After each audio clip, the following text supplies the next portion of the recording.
Krishna, just give me 2 minutes. I'm just doing the chair.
Hare Krishna, everyone. I'm sorry. I just don't know how to set up here. Okay. Thank you for coming this morning for my encouragement. Let's start.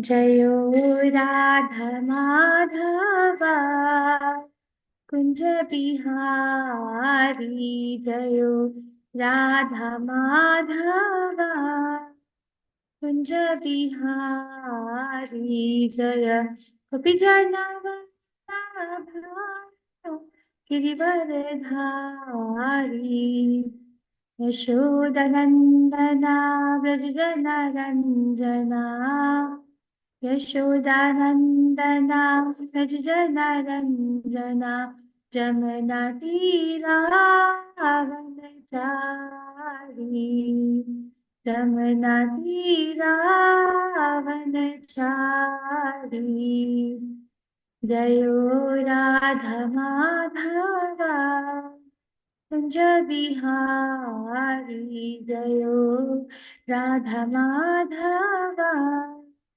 Kunja Bihari Jaya Gopi Janavallabha Girivardhari Yashodanandana Vrajjanaranjana Yashoda Nandana Vrajjanaranjana Jamana Tiravanachari Jamana Tiravanachari Hare Krishna Krishna Krishna Hare Hare Hare Rama Rama Rama Hare Hare Hare Krishna Krishna Krishna Hare Hare Hare Rama Rama Rama Hare Hare Hare Krishna Krishna Krishna Hare Hare Hare Rama, Hare Rama, Rama Rama, Hare Hare. Hare Krishna,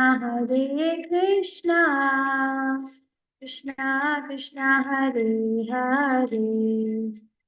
Hare Rama, Hare Rama, Rama Rama, Hare Hare. Hare Krishna, Krishna Krishna, Hare Hare.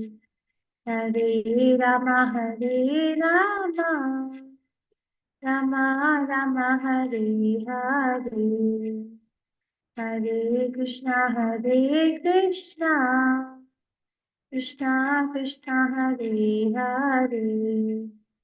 Hare Rama, Hare Rama, Rama Rama, Hare Hare. Jayo Radha Damodare, Radha Damodare, Shri Radhe. Jayo Lalita Vishakha, Lalita Vishakha, Shri Radhe. Jayo Nitai Gana Sundar, Nitai Gana Sundar Gana Hari. Jaya Jaya Prabhupada, Prabhupada, Prabhupada, Jaya Prabhupada, Nitai Gana Hari Bol, Hari Bol, Hari Bol, Gaura Hari Bol.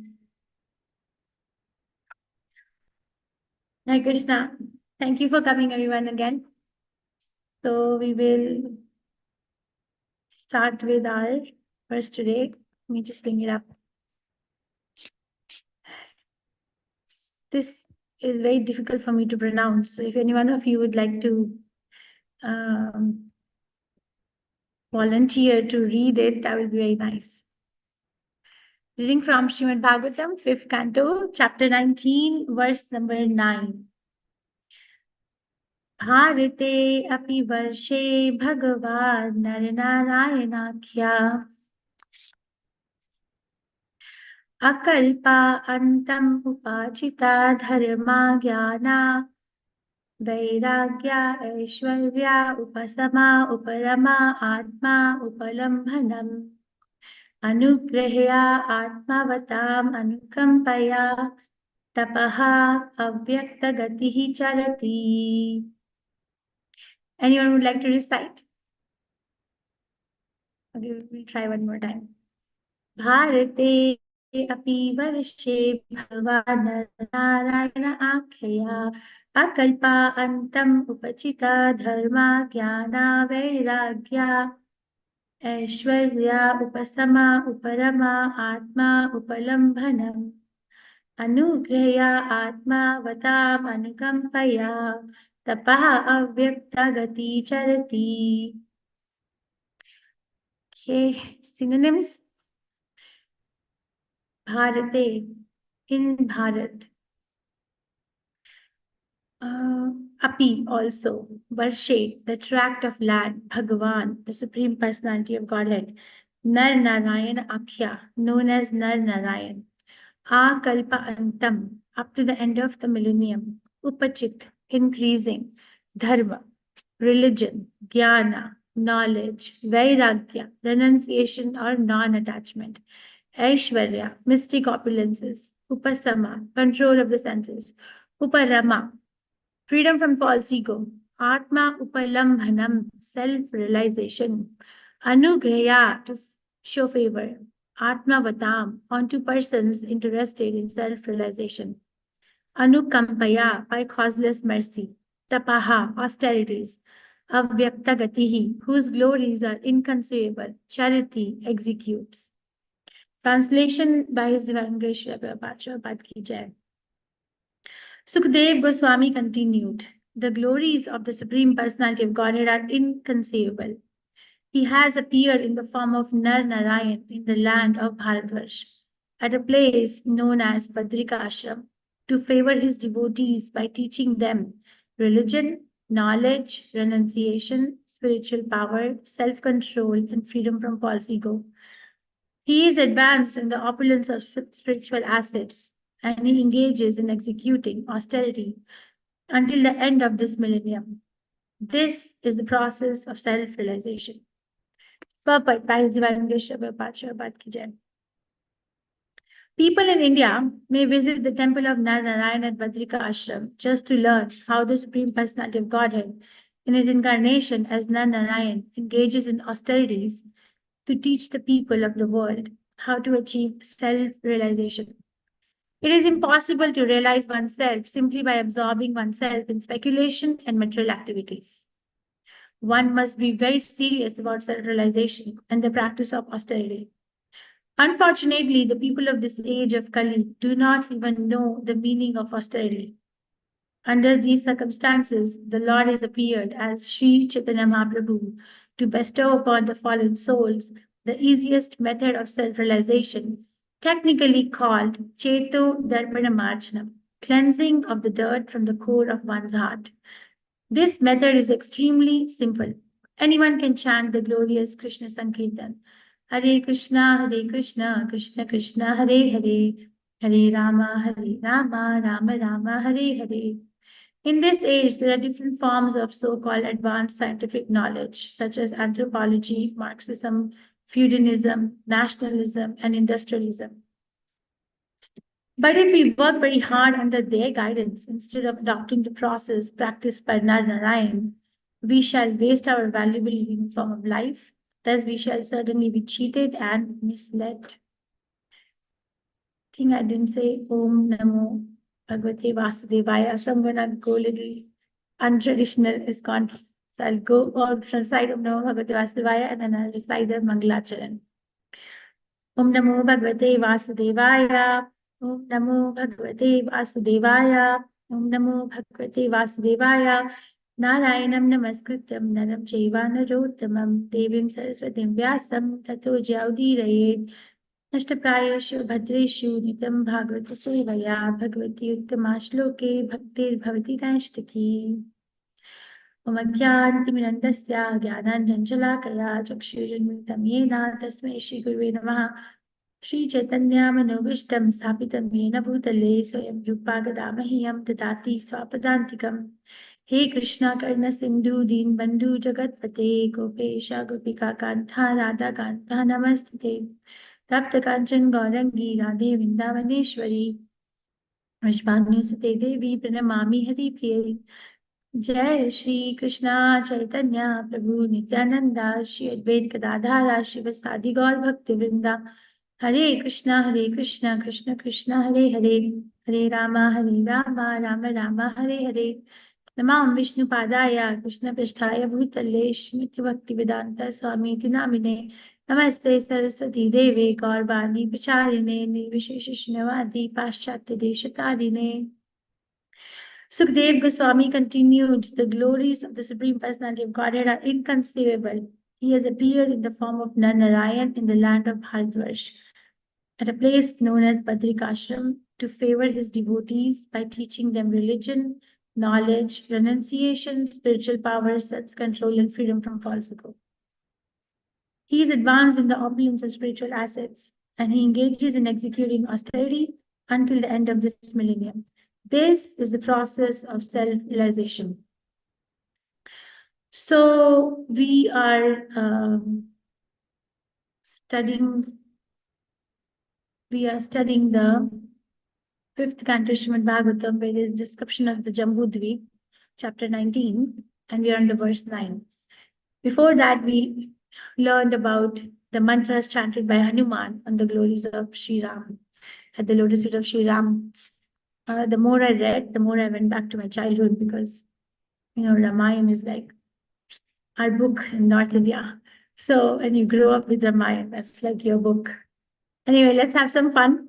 So the question is, Sukdev Goswami is asking us to meditate on Nar Narayan, Krishna's incarnation as Nar Narayan Rishi, so we can understand that how important it is to seriously practice the authentic process of self-realization. Now, I've been contemplating on this for some time now, that when we are in knowledge, like real knowledge, there should be a change in the way we think, and the way we live. Because if the knowledge is not bringing about a change in our life, then it's really just a piece of information. It's not knowledge. So I'll begin with that, and then we'll go that what is austerity and what are the obstacles for people in Kali Yuga to be able to practice austerity. Krishna glorifies transcendental knowledge at many places. Fourth chapter is about Jnana Yoga, but specifically in ninth chapter, the most confidential knowledge, Krishna tells about the importance of knowledge, of this particular knowledge of Rajavidya, as this. Rajavidya Rajaguhyam Pavitram Idamuttamam Pratyakshva Ganam Dharmayam Susukham Kartumavyayam. This knowledge is the king of education, the most secret of all secrets. It is the purest knowledge. And because it gives direct perception of the self by realization, it is the perfection of religion, is everlasting, and is joyfully performed. Prabhupada explains each and every word in this of this particular shloka in the purport. It's a very big purport. He explains what is Rajvidya, what is Rajguhyam, what is Pavitram, what is Ittamam, what is Pratyakshagamam, what is Dharmayam. So I'm going to focus, for the sake of discussion at this class, Susukham Kartum Avyayam, everlasting and is joyfully performed. So I'm going to present some apparent contradiction and maybe open up for some discussion. Alright, so I'm not going through the whole description of the whole verse. I'm focusing as to what I thought was relevant for today's discussion. Krishna is saying dharmayam, perfection of religion. How is it the perfection of religion? Because it helps us to attain the highest goal of life, which is devotional service to Krishna. And what is the potency of devotional service? What is the benefit of doing devotional service? Is that without devotional service, one cannot rise to the highest perfection. How? And how is devotional service performed? Simply by association of the great acharyas. Then susukham, Krishna is giving encouragement that it is blissful, because it is positive engagement for the senses. Okay, it's easy to just hear, right? Easy to eat prasadam. Anyone having problems ever in eating prasadam? Ever had any problems in eating prasadam in this class? I think prasadam is something which brought me to Krishna consciousness. So I would say if silence means the answer is no. And avyayam means eternally lasting. So which is an argument against the argument put by Mayavadis that when we merge in Brahma Jyoti, then everything becomes batfish, everything becomes energy. And there's so many other references that the devotional service is everlasting, because Krishna consciousness actually begins after liberation, as Krishna says in 18th chapter Bhagavad Gita, verse 54. This is the verse Brahmabhuta Prasannatmana Sochati Na Kamshati. Then again, in Srimad Bhagavatam, there are so many references to prove this point that this is everlasting, that only by devotional service can one understand the Supreme Personality of Godhead when the heart is cleansed by hearing of the scriptures. Okay, so this is a word of encouragement that go for this knowledge, because this knowledge has so much potency and it's easy and it's everlasting. It's not going to end. So to get to the knowledge, to get to be able to understand the knowledge, one has to perform austerity. Like austerity means what? Does anyone know the meaning of the word austerity? Or what is your understanding of the word austerity? You can even write it in the chat. Okay, I'll continue. Okay. So austerity basically means sternness. Sternness to go on despite difficulties. One may not be foreseeing the end at the end of a tunnel, but we'll still go on because I have firm faith. So that's austerity. So to get to this knowledge, which will bring about the change in our life, one needs to perform austerity. Krishna mentions about austerity. Krishna speaks about austerity throughout Bhagavad Gita, but he specifically talks about it in 17th chapter Bhagavad Gita. Sacrifice of comfort. Jambudvipa, thank you. So in the modes. So let's see what Krishna speaks from verse 14 to 19. I'm just going to represent the overview. He talks about the austerity of the body, austerity of the speech, and austerity of the mind. Okay, so he talks about austerity of the body, his worship of the Supreme Lord, spiritual masters, superiors like mother and father, cleaning the body internally and externally, simplicity, celibacy, and freedom from non-violence. And he talks about the austerity of the speech, which I think is very famous and used by so many motivational speakers. There are 4 aspects that he talks about. Speak the truthful words, speak in a manner which is pleasing, which is beneficial and does not agitate others, and also regularly recite the Vedas, the Vedic scriptures. So, austerity of the speech, speak truthfully, speak pleasingly, beneficial and uplifting for others, and also regularly reciting the Vedic literature. I personally feel without the last part, other 3 are not possible. And if we are not regularly reciting Vedic literatures, if we are not regularly chanting the Hare Krishna Mahamantra sincerely, then we cannot speak truthful words in a pleasing manner which will uplift others. It's not possible. So, austerity of the mind, Krishna talks about is gravity in thought, satisfaction, simplicity, self-control, purification of one's existence. Where he talks about that, Prabhupada gives an elaborate purport of austerity of the mind of verse 16. If you read that, Prabhupada basically says that stop planning for sense gratification. Stop planning for sense gratification. Don't plan that I'm going to gratify my eyes in this manner, or nose in this manner, tongue in this manner. But that doesn't mean that we don't plan to eat nice prasadam or look at the deities who are beautifully dressed or decorate the deities. That's not sense gratification. That's real gratification of the senses through the proprietor of the senses. All right, so far what I've said, and then Krishna elaborates that austerity, all these austerities of the body, mind, and speech are done in different modes by different people. People in mode of goodness perform austerity with transcendental faith without expecting any benefits and only for the sake of the Supreme, which is the topic of our discussion today, at least to the mode of goodness. When somebody is doing an austerity in the mode of passion, then it is out of pride or for the sake of respect, honor, worship, and it's neither stable nor permanent.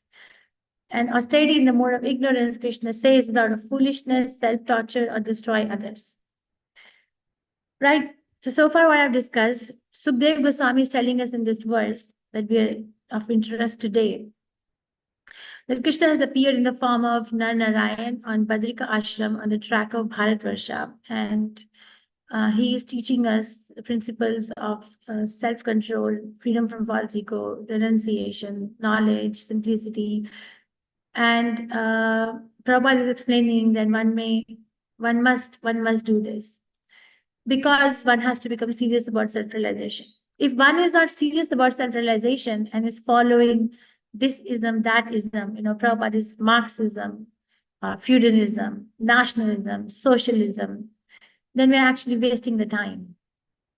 And it's not going to lead to the perfection of the human life for which the whole arrangement was given.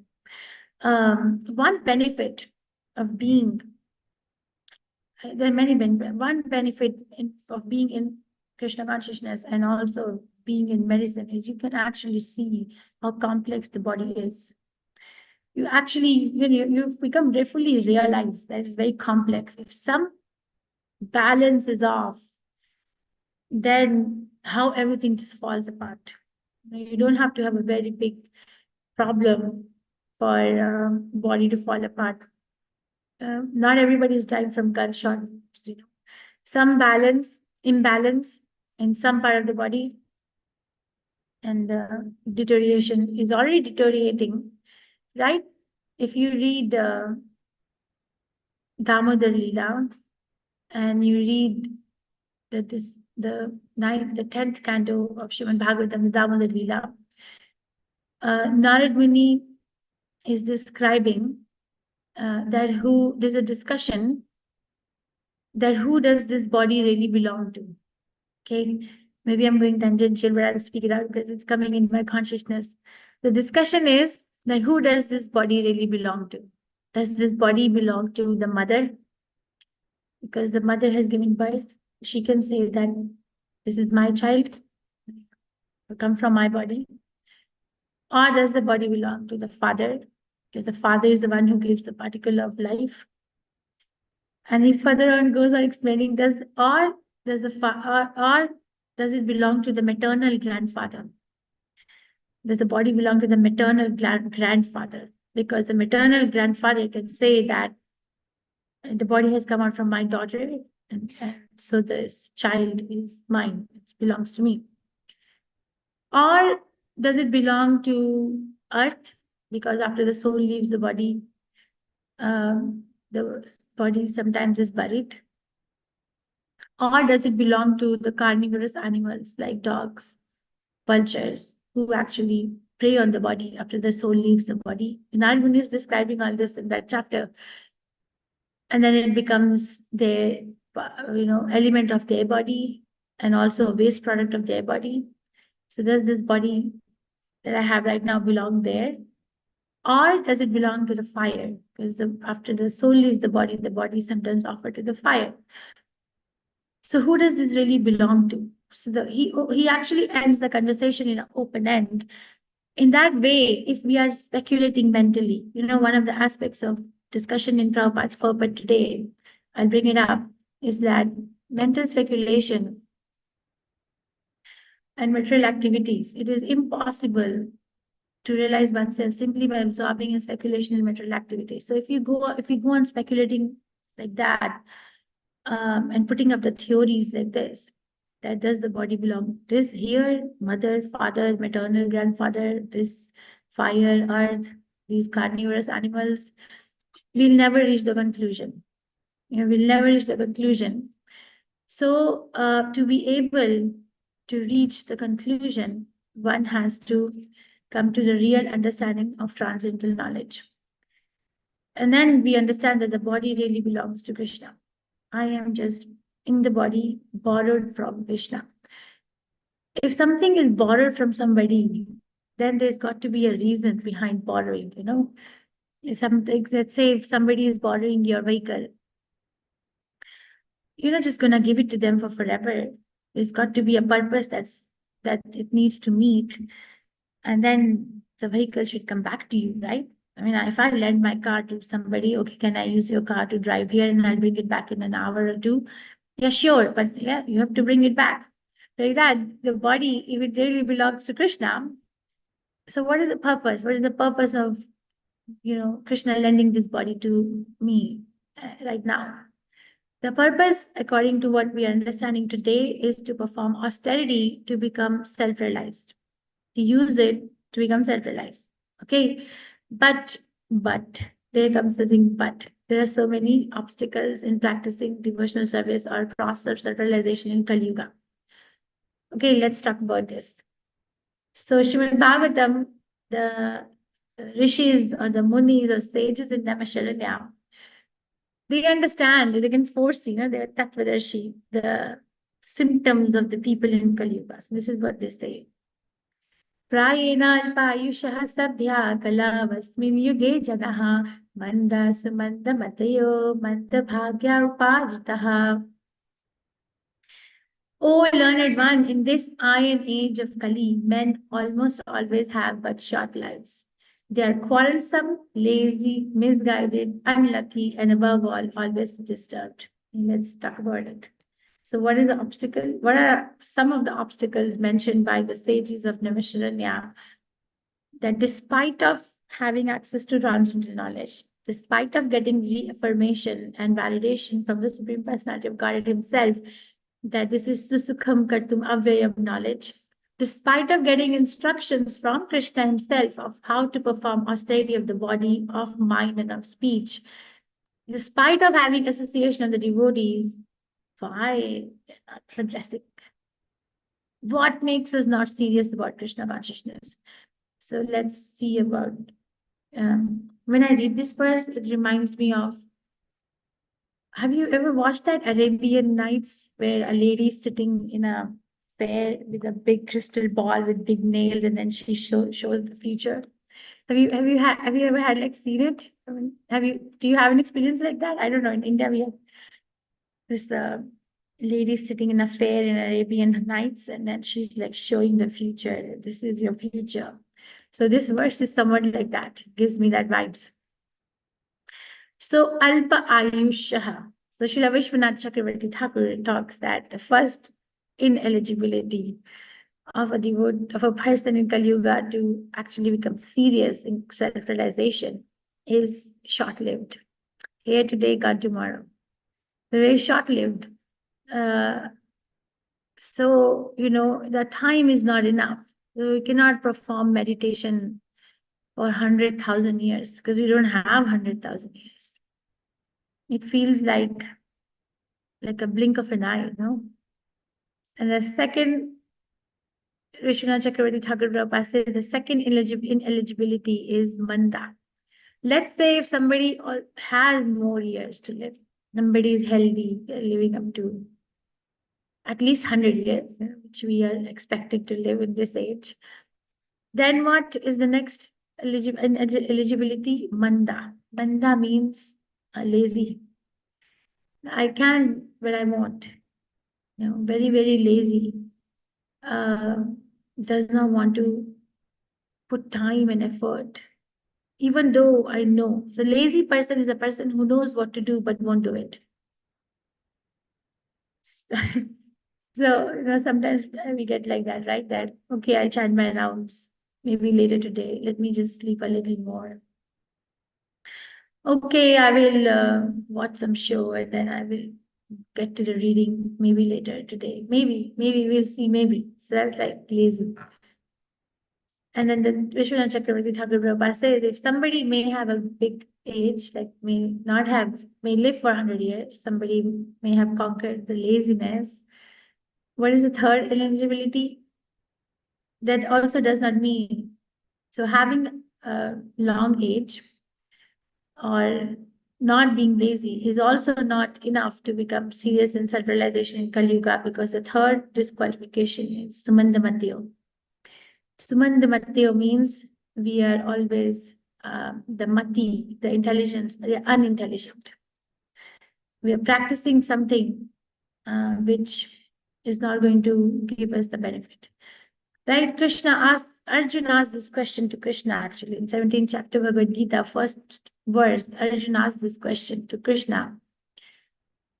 Krishna has just described in chapter 16 the qualifications of divine and demoniac nature.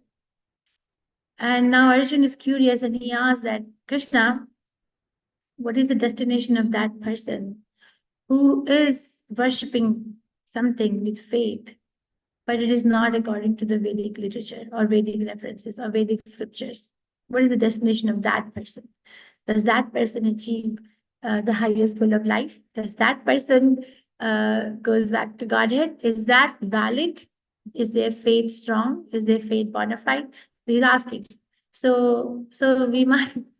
The problem is unintelligent. I may not be. I may be very active. I may have long age to live. Krishna has given the years, but unintelligent. Prabhupada talks about 4 kinds of intelligence, right? I've heard Prabhupada lecture. He talks about 4 kinds of people. What are the 4 kinds of people?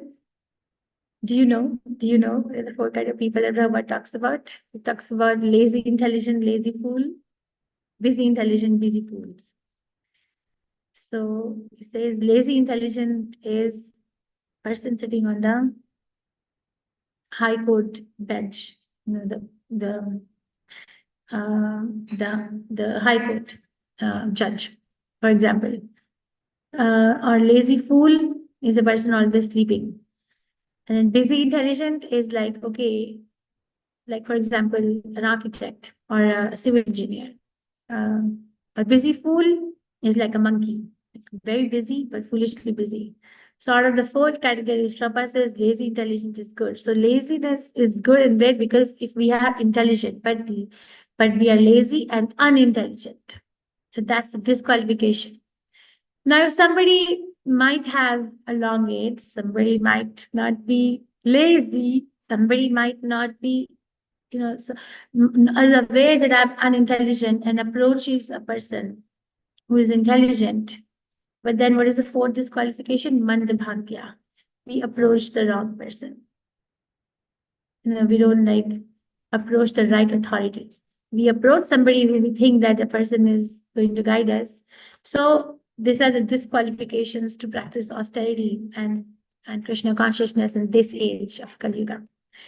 Somebody might be living long, somebody might be not lazy, somebody might have realized that I need guidance, somebody might have even approached a right authority. Then what? What is the fifth one? Disqualification? Upadritaha. Very, very disturbed. Always disturbed. Hare Krishna says the mind, Arjun says this to Krishna, the mind is restless, turbulent, obstinate, and very strong, Krishna, and to subdue it, it seems to me more difficult than controlling the wind. So, despite of coming to Krishna consciousness, despite of getting initiated, we might not be able to conquer. You're still disturbed, pulled in different directions. So it's very difficult. Krishna consciousness is difficult. So am I discouraging us? Am I like, is the purpose of the class is to discourage each other? No, because Krishna, good news is Krishna knows about this. So where is the hope? Krishna knows about it. So Krishna says, Tesham satada yuktanam bhajatam priti purvakam dadami buddhi yogam tam yena mam upayanti te. To those who are constantly devoted and worship me with love, I give the understanding by which they can come to me. So we might be having all those qualifications, might not be living short life, or we might not be lazy, we have realized I'm unintelligent, I've approached the right authority, but disturbed. Krishna says, don't worry. Don't just go on. I give the understanding by which they can come to me. Just remain constantly devoted and worship me with love. Now, what is the process of worship? That's austerity. Worshipping is austerity for us. That also Krishna gives. Krishna has given us the whole package. There's no deficiency, there's no hole, and there's no need to ask anyone else from outside of what our acharyas have already given us. Srimad Bhagavatam says, Krite adhyayate Vishnu, Tetayam yajate makhe, Vapare paricharyayam kalo tadhari kirtanat. So the process of self-realization for people in Satya Yuga is meditation on Lord Vishnu, Treta Yuga is performing expensive sacrifices, Dwapar is elaborate temple worship. But for us, because we are Sumanda Mateo, Manda Bhagya Upadhitaha, because of all these disqualifications, Chaitanya Mahaprabhu has appeared that Prabhupada states in the purport to give us the holy name of the Lord. So that's a very nice, good news. Nitya Tiryodashi is coming up, right? So what is that song? What is that song, Krishna Chaitanya Mahaprabhu, where it's a good news that Nityananda Prabhu has brought the holy name on the marketplace. Nityananda Mahajana Pati Ache. What is Pati Ache? This marketplace of the holy name. I'm blacking out. I knew it. I know it. If Krishna gives memory, it will come back. Anyway, if you know, then tell me. It's a marketplace. Nityananda Prabhu has brought the holy name to the marketplace. Anyway, so chanting of the Hare Krishna Mahamantra, as Prabhupada is explaining to us in the purport, in the form of japa or sankirtan, is the only austerity. And is going to open up all the other avenues, and we don't have to remain stuck with the disqualifications of being in Kali Yuga and being Sumanda Matyo Manda Bhagya Upadhitaha. Okay, so Prabhupada says, chant Hare Krishna, Krishna Krishna, Hare Hare, Hare Ram, Ram Ram, Hare Hare. Okay, so I'll just give a rundown that we read that Sukadeva Goswami is encouraging that Narayan Rishi appeared in Bharatvarsha at Badrika Ashram to teach us the principles, so many principles of religion, of knowledge, of renunciation, spiritual power, self-control, and freedom from false ego, and enforce that one must be very serious to practice self-realization, process of self-realization in this age. Because if you're not practicing process of self-realization, as Prabhupada explains in the purport, but you're practicing some other ism, religionism, socialism, feudism, Marxism, then the whole deal is gone. You know, the whole process, the whole deal of being here is wasted. And then we discuss that what is the importance of getting this knowledge? The importance of getting this knowledge in our own life, we can see if we are changing, if we are bringing about a change. And then I discussed that Krishna discusses in the 9th chapter of Bhagavad Gita that different qualifications of this Rajavidya or most confidential knowledge. And I discussed Susukham Kartum Avyayam. And then we discussed that to get to this knowledge, to be able to understand this knowledge, one must be practicing austerity. And then Krishna discusses austerity in Bhagavad Gita, austerity of the body, mind, and speech. But then we discussed that even though we have access to all these knowledge, even though we have access to the process of austerity, even though we may be in bona fide parampara, there are still disqualifications in Kali Yuga to practice Krishna consciousness or devotional service, which we discussed with sages of Naimisharanya are listing in Srimad Bhagavatam. But then Krishna knows all this because Krishna is in the heart. You know, he has put me here. There's got to be some purpose. So the purpose is, he says, just that's fine, whatever it is, just stay devoted to me. Tesham satvapiyuktanam pashtav pritipurvakam. And then I'll give you the understanding by which you can come to me. And then we discussed that how in Kali Yuga, the process of austerity is so simplified by Chaitanya Mahaprabhu, and that and culminates in the Hare Krishna Mahamantra. So that's all I have for today. And we can read the purport one more time, and I would appreciate reflection, realizations, corrections, or questions. The glories of the Supreme Personality of Godhead are inconceivable. Sukdev Goswami continued. The glories of the Supreme Personality of Godhead are inconceivable. He has appeared in the form of Narayan, the land of Bharatvarsh, at a place known as Badrikashram, to favor his devotees by teaching them religion, knowledge, renunciation, spiritual power, sense control, and freedom from false ego. He is advanced in the opulence of spiritual assets, and he engages in executing austerity until the end of his millennium. This is the process of self-realization. Hare Krishna Prabhu. Hare Krishna. Hare Krishna, ma. Hare Krishna. Hello. Can you hear me? Yes, I can hear you. Dandavad pranams. Thank you so much for that lucid explanation on what Narayan, his purpose, and how he's trying to inspire the living entities in this age to become self-realized. On your description of the, when you were citing Prabhupada on the types of intelligence, it just appears to me that while that description is, it seems that description is applicable to yoga. So, there's 3 different paths for self-realization. So there's Bhakti Yoga, there's Ashtanga Yoga, and then there's Jnana Yoga. So it seems like that one is applicable more to Ashtanga Yoga, where we can see from Yama, Niyama, Asana, Pranayama, the physical activities reducing. When you get up to the point of Dharana, you're just focusing on the form of the Lord in the heart. And then once you're in Samadhi, there's no external activity. The senses are completely withdrawn and you're just meditating on the form of the Lord. Whereas in Bhakti Yoga, we just see the opposite. So like when you go beyond Shantarasa and you go into Dasya Rasa, they get busy. And then Sakya Rasa, they're just more busy. And then when you get to conjugal love, practically the devotees don't sleep. So when Krishna goes out into the forest, they thinking about him, making more products. And then at night, that's when they have their conjugal activities. So practically speaking, Krishna is not sleeping. He only appears to be sleeping.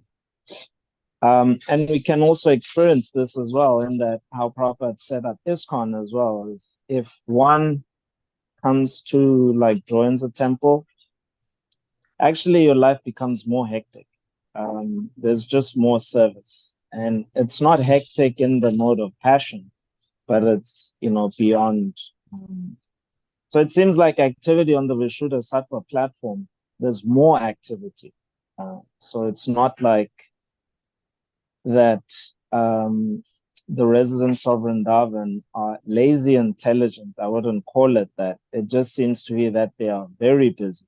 They're busy intelligent. So how do you like reconcile this? Is that even here at Gitanagri, coming here, I mean, for the past 5 years, my life has never been this busy. It is so busy, it's incredible.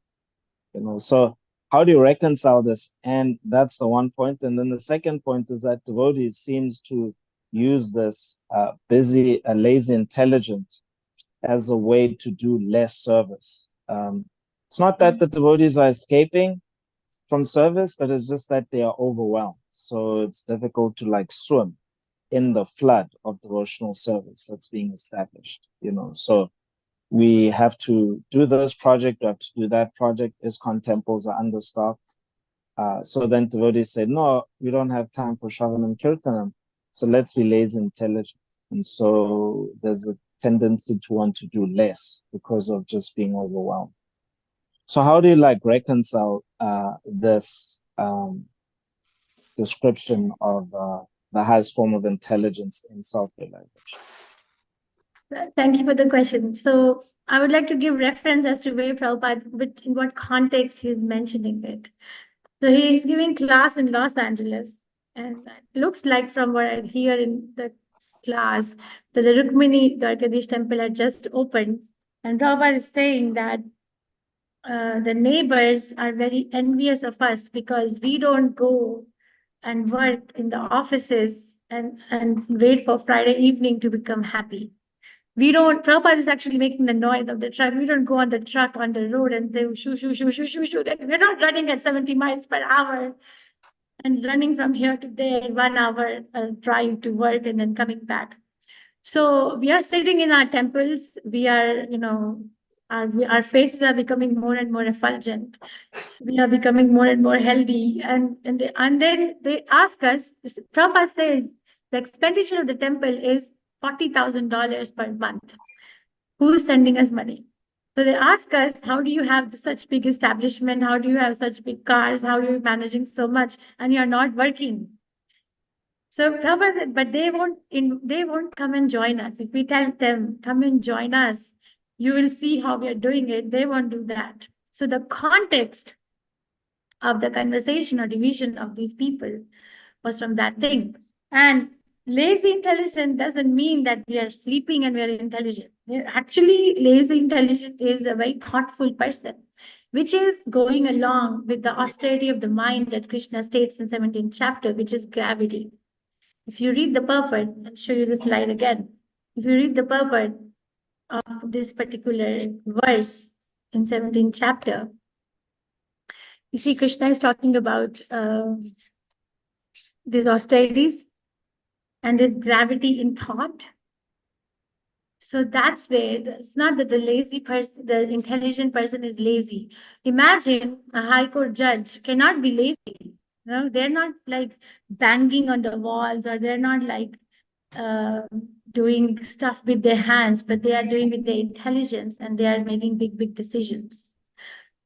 You are like that too, right? You're an aeronautical engineer. You're not like going and making an aircraft. You're thinking, you're flying. Imagine if you're flying an airplane, you're just sitting and flying. So am I going to call you lazy?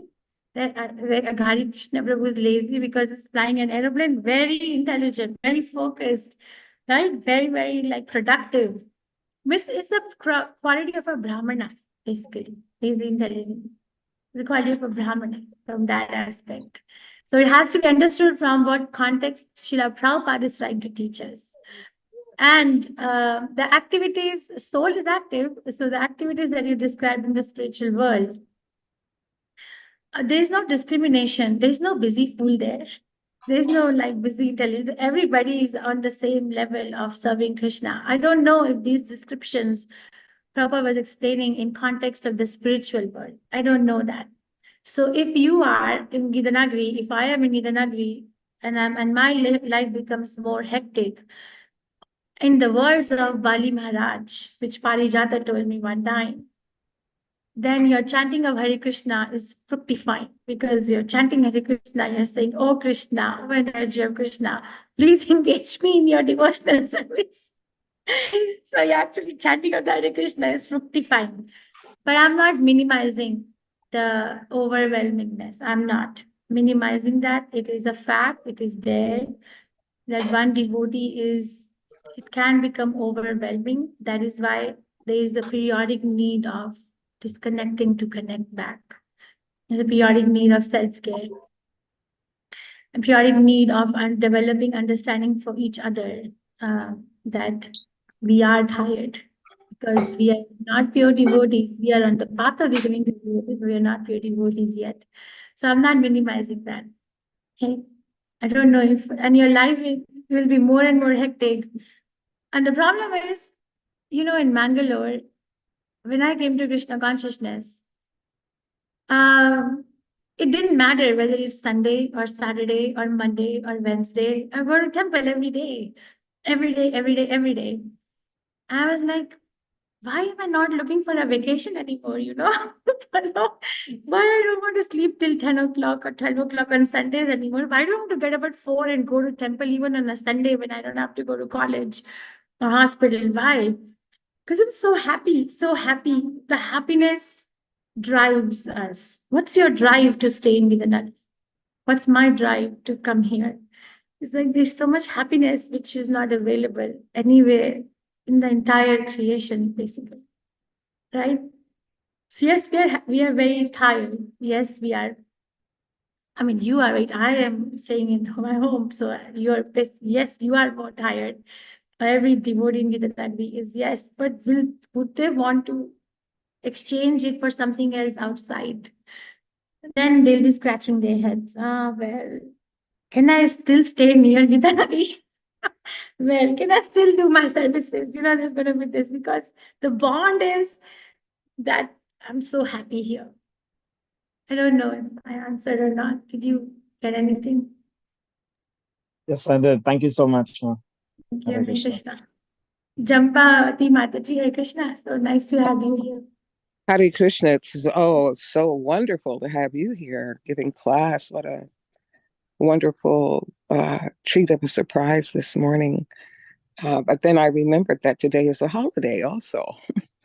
Hare Krishna, all glories to Srila Prabhupada, all glories to your wonderful class. First of all, I really loved your visuals. They are very enlivening. And I pray what I'm about to say isn't too far out in left field, but when you were talking about who the body, really belongs to, who our bodies belong to, and I heard a class a few months ago by a person who made the argument that the reason that a lot of women give for their right to, terminate a pregnancy is because this is my body, and when we realize that, no, this is not my body and who it really belongs to, it just totally blows that argument out of the water, so to speak. So that was the first thing I wanted to say. And then the second thing, as I said, I love your visuals, and the one slide of the person, I guess he was a yogi with his head in the sand, as as an austerity, just reminded me how within our organization that we sometimes have our heads in the sand when it comes to certain issues. And the issue that I'm talking about, since I'm on this particular team, is child protection. We really have our heads in the sand when it comes to that particular issue. But there is something that we can do about it. And I'm just taking this time to just remind everyone to please consider making a donation to the Child Protection Office. They are looking to find 500 people to give $25 a month so that there is a budget with which to properly carry out the duties of this office, which is prevention and responding to, cases. So currently there's only one person, and that's Mother Leela Shukta, who is the director. And she has been a one-woman show for so long. So that is my response. And again, and my request and appeal. But thank you so very, very much for a wonderful, wonderful class. Thank you for the encouragement. Thank you for the appeal. Hare Krishna. Tarka Prabhu. Krishna. Hare Krishna. Hare Krishna. Prema-Kishori Mati Ji, it's so nice to have you here giving class. Your classes are always so informative and engaging and entertaining as well. I'm thinking about this issue of lazy intelligence. Srila Prabhupada had much to say about lazy intelligence. He encouraged us to be lazy intelligent rather than active intelligent. And he explained that his reasoning was that lazy intelligence is all about efficiency and productivity. That not that you're actually lazy, but that you exercise a conservation of energy. That a lazy intelligent person will accomplish much more with less physical exertion. He'll find the ways and means to accomplish something in the most efficient way. And so it means that he can be more productive. He can do more in less time because his intelligence is engaged in that way to find the most efficient way to do things. And that is important for us in Krishna consciousness because we want to be productive in devotional service. We have an important mission, and there's much work to do. We want to try to do things as efficiently as possible so that we can accomplish as much as possible. One example that Srila Prabhupada gave us of lazy intelligence was when he established the Krishna Balaram temple in Vrindavan. He described it as an example of lazy intelligence, that rather than us having to run all over the place trying to find people to preach to and to distribute books to, with the establishment of the Krishna Balaram Mandir, we could sit in one place and the people come to us and request books and listen. So that he felt was an example of lazy. In this case, it was his lazy intelligence that he found a means to distribute Krishna consciousness efficiently with a lot less effort and expenditure of energy. People would come to us, and so much time and energy was saved. So those are my thoughts about lazy intelligence. I wanted to be sure to apart from thanking you for your wonderful class, and I always look forward to the times when you're here and able to run a good class for us. But I wanted to mention that sometime back you posted on WhatsApp a photograph of your deity of Namacharya Srila Haridas Thakur with a prayer to worship him. And coincidentally or not, around that time, or for some time, I had been wishing that I had a nice image of Haridas Thakur to meditate on, and some prayers that I could offer to him. And then all of a sudden there it was, you had this deity and posted a photo along with a wonderful prayer. So I wanted to thank you for that. I have been every morning I meditate on that photograph, and I offer those prayers 3 times every morning after my Mangala Artik. It has become a regular part of my morning sadhana. So Amazing. I want to thank you for making that happen. Hare Krishna Mataji, thanks again. Thank you so much. That is so overwhelming and heartwarming to know. That, yeah, my Guru Maharaj gave me Haridas Thakur Prabhupada. He actually had someone send it to me from Germany. And then he taught me the prayer, Shri Chaitanya Kripaya Yena Bhakti Namasita Namami Hardasam Tam Bhaktanam Sukhadam Gurum. So yeah, that's the prayer. Thank you, Tarka Prabhu. Thank you for your kind words. And thank you for your contribution. Is there any other reflection, realization, correction? The altar is still closed.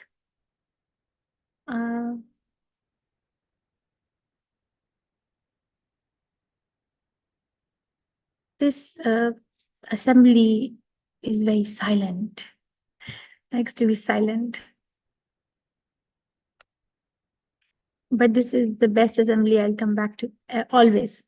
If there's some time, I would love to hear something more about the issue of speculation. In your slideshow, there was some mention of the futility of speculation. And Srila Prabhupada has said a lot about speculation. There was a time, at least when I became a devotee, to offer any kind of speculation at all was severely frowned upon. Devotees would say, as soon as you say, I think, you should complete the rest of the sentence in the closet. No one would allow you to offer any words of speculation on any topic at all. But in more recent times, I sometimes hear devotees suggest that, well, actually, it is appropriate to engage in philosophical speculation. And there is a process of philosophical speculation, particularly propounded by Kapila Dev, but it takes thousands of years and not practicable for us.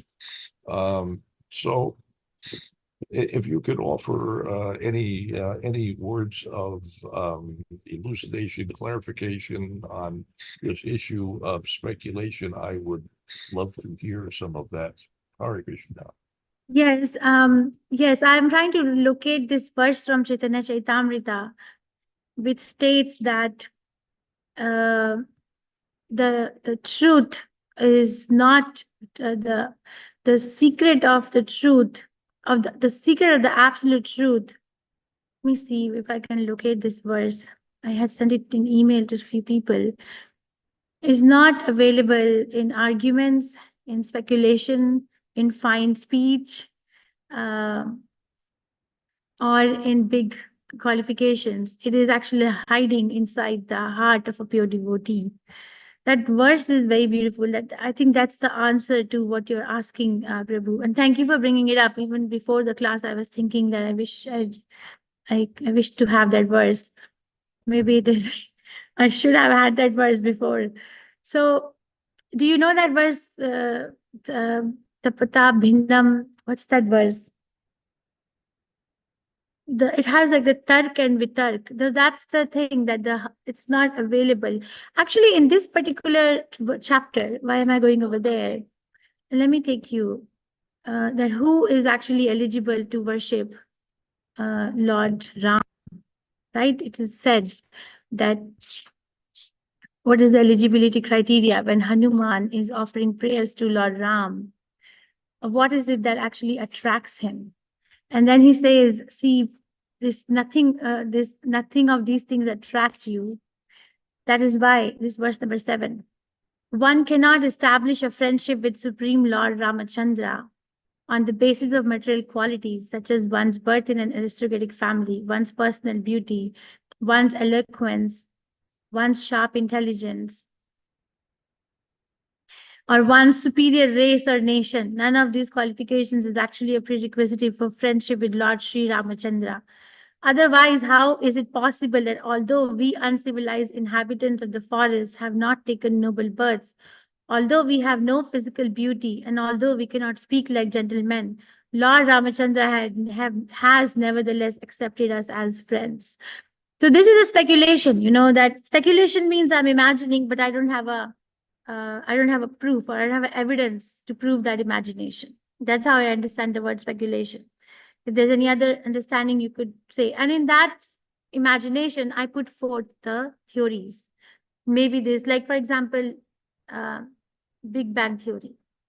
Right? A speculation it's a theory, or Darwin's theory, for that matter.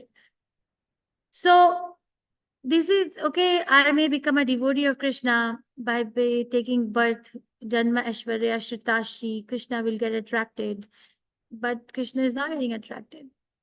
He's not getting attracted. And in that verse of Chaitanya Chaitamrita, where it describes that, Hare Krishna, that verse, does anyone know that verse? That it's Prakritat Bhindam. I'll text you. I'll look up Tarka Prabhu. I'll text you because I want to know that verse as well. That it is hiding the truth of the devotional service to the Supreme Personality of Godhead is not available in fine speech, in good knowledge, in high birth, in ability to argue very well, but it is actually hiding in the hearts of a pure devotee, of the pure devotees. That's in nutshell. I think we are starting here. But if you have something to add in like a minute, that would be great. I do have a quote from Mundaka Upanishad, which states, the Supreme Lord is not attained by expert explanations, by vast intelligence, nor even by much hearing. He is attained only by one who he himself chooses. To such a person, he manifests his own form.